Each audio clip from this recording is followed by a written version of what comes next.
actors, if you've ever worked on a Shakespeare soliloquy and thought, gosh, there's so much going on here, it's so complex, it's so rich, but I don't know how to make sense of it, I don't know what to do with it, then this video is for you.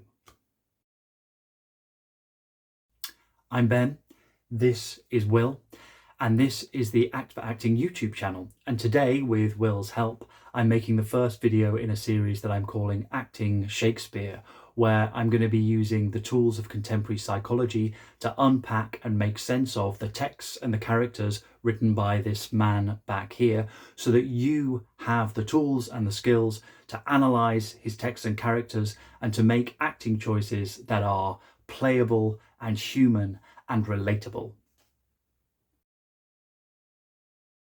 We're going to start this series by looking at one of the most famous and one of the most psychologically complex speeches ever written, Hamlet, To Be or Not to Be. And we're not going to treat Hamlet like a literary essay, we are going to treat him like a human being. Now, as I say, we're going to be looking at Hamlet's speech using a tool called the Act Matrix. Now, I've already made a video that's a short introduction to the Matrix as a tool, so hopefully you might have watched that. But here's a quick reminder of what the Matrix is and what it looks like. So you can see here, the Matrix is a diagram made of two lines, and at the top it says senses, and at the bottom it says mind, and over on the right hand side it says towards, and over on the left hand side it says away. And that creates these four quadrants, these four boxes, and we use the Matrix by writing stuff in each of these four boxes. So we start down here in the lower right, and in here goes stuff that's important to us, stuff that we want to move towards in our lives. So I might say, for instance, that acting is important to me. In this lower left box, we write stuff that we sometimes refer to as yucky or as aversive mental content. So stuff that shows up inside us that we want to move away from, that we want to get rid of. So I might say something like fear. In the upper left box, we write stuff that we do, observable behaviors, things that we do to move away from this yucky stuff when it shows up. So fear shows up and I might, for example, run away. And then in the top right box, we write the stuff that we do, the observable behaviors that we do to move towards what's important to us. So if acting's important to me, then I might do something like watch the Act for Acting YouTube channel. We have stuff in each of the four boxes, stuff that's important, stuff that's yucky or aversive, stuff that I'm doing to move away from the yucky stuff, and stuff that I'm doing to move towards the important stuff. And we can use this to map out behavior. We can use it to map out Shakespeare's text, as we will soon discover. And the idea is that in the center of this thing, if this is my matrix, or if this is Hamlet's matrix, as it may be in a moment, that I am the person best able to occupy that space in the middle and to notice this stuff showing up. So I've introduced the Matrix previously as a tool for actors to help us map out and notice things about our own behavior, but now we're going to take Hamlet for a walk around the Matrix and see what that reveals to us. And I think To Be or Not to Be is a great starting point for this, because it's often treated as a kind of set piece speech, kind of seen as abstract philosophy. But what I want to show you using the Matrix is that underneath the philosophy and the poetry, there is something very simple and very relatable and very human.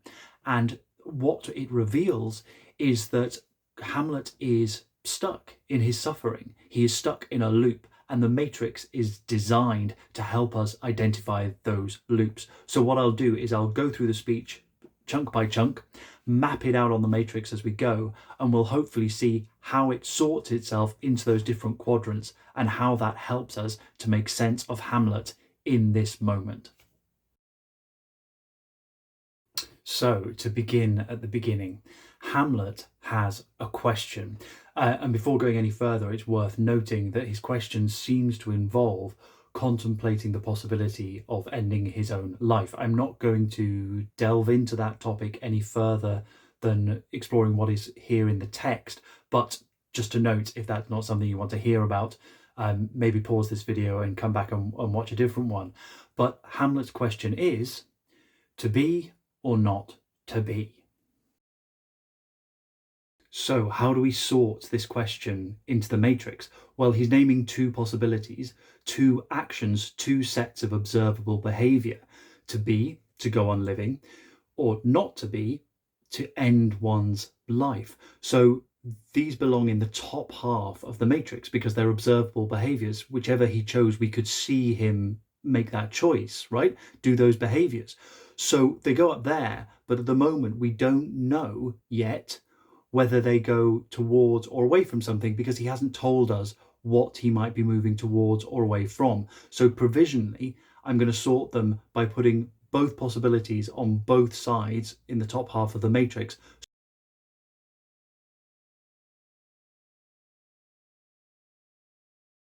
Hamlet immediately adds whether 'tis nobler, and so nobility enters the speech here as something that Hamlet might want to move towards, something that might be important to him. So we can sort nobility into the lower right quadrant. And already here we have a very human psychological picture, right? He wants to move towards nobility. He's considering two possibilities, and he's unsure which of those two possibilities will work best to move him towards what matters to him.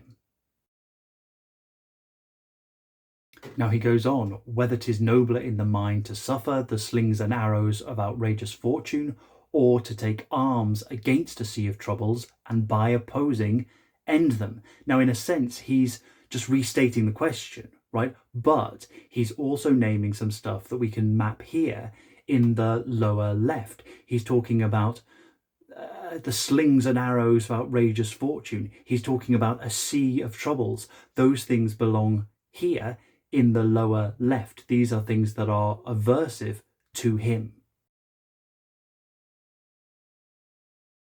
And by saying that his action might end these awful inner experiences, he's giving a different function to one of these options. Not to be becomes a possible away move, a way of escaping from his inner pain.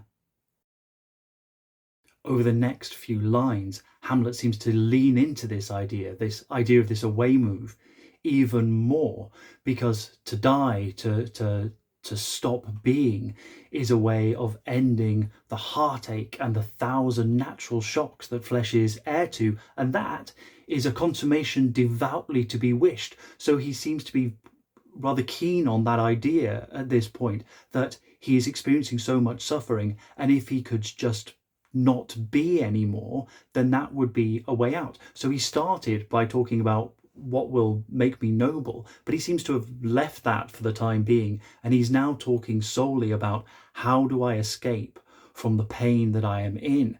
And if he seems to be leaning towards that decision, something crops up, because wouldn't you know it, there's a rub. In that sleep of death, Hamlet may be visited by dreams, and we don't know, he doesn't know what those dreams might be. They might be even worse, they might be even more painful than the stuff he's experiencing whilst alive. If it's the eternal torment of hell, who knows? Then it could be even worse. So we now have another set of fears to go down here. We have the fear of death and the fear of what comes afterwards. So what's going on? And sorry, this isn't very clear on here. Hopefully it'll be much clearer on the graphic I can put up on the screen. But so what's happening? Well, we talked about this suffering, this pain of being alive, and that throws up the possibility that maybe it would be better not to be. But when he contemplates the idea not to be, what that brings up is it takes him back down here into the lower left because of this fear of death and what comes after. So what do you do when you get to there? Pause is what he says. It must give us pause, and pausing means to be, to go on living. But then what happens? Well, to be leads him straight back into the pain that he wanted to avoid in the first place. So what starts to emerge is this mechanism, this stuck loop of going round and round this same pattern, going, I'm in pain, so I should not be, but that makes me afraid of death, so I will have to carry on being, which leads me back into the pain of living, which makes me want to not be, which leads me back into the pain of death and the fear of that, so I'll have to keep on being, and so on and so on and so on, right? And this is the loop that he is essentially describing and continues to describe now through the rest of the soliloquy.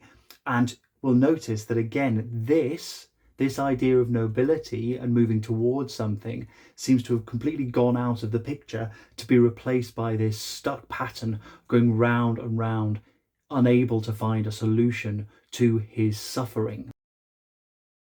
Because in the next section, he describes this pattern as what makes calamity of so long life, right? This is the problem with it all, because he asks, who would bear any of this stuff? And then he gives a very long list of more stuff that is about the pain of life, all the things that he struggles with. And his question now is, why on earth would anyone ever put up with this stuff, other than the fact that we are so scared of what might come after, but that the dread of something after death, it's that something after death that keeps us alive in this view. So again, this idea that there might be a point, a nobility to living, seems to have been abandoned as an idea, and he's left with this way of looking at it that says life is unbearably painful. Of course we want to get out of it, but we're so scared that we have to stay in it.